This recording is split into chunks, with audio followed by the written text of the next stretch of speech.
வணக்கம். விரிந்த பார்வையின் இன்றைய காலை நேர செய்திகள். வாசிப்பவர் சூர்யா தேவி. சமீபத்தில் மத்திய உள்துறை அமைச்சரை TR பாலு தலைமையிலான தமிழக எம்பிக்கள் குழு சந்தித்தது. இந்த சந்திப்பின் போது பேரிடர் நிவாரண நிதி வழங்க வேண்டும் என்ற கோரிக்கை விடப்பட்டது. இந்த நிலையில் இந்த சந்திப்பு குறித்து தற்போது திமுகவினர் குமரி வருகின்றனர்.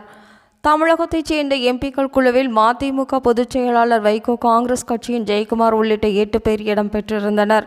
ஆனால் இவர்களில் ஒருவர் கூட வெள்ளத்தால் பாதிப்படைந்த தொகுதியின் எம்பிக்கள் இல்லை என்பது குறிப்பிடத்தக்கது.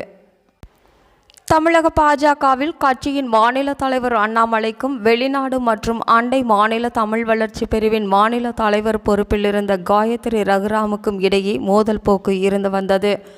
இந்நிலையில் பாஜகவில் இருந்து விலகிய நடிகை காயத்ரி ரகுராம் எடப்பாடி பழனிசாமி முன்னிலையில் அதிமுகவில் இணைந்துள்ளார்.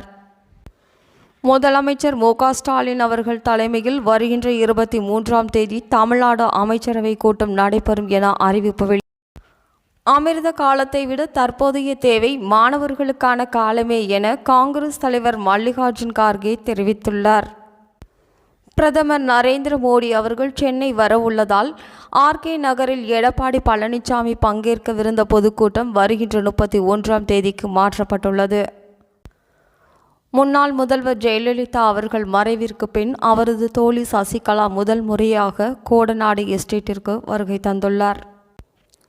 மேலும் அவர் கோடநாடு கொலை கொள்ளை வழக்கில் நல்ல மனிதரான அப்பாவி காவலாளி கொலை செய்யப்பட்டது மிகவும் வருத்தத்தை அளிக்கிறது. இதில் யார் ஈடுபட்டிருந்தாலும் அவர்கள் கண்டிப்பாக தண்டிக்கப்படுவார்கள்.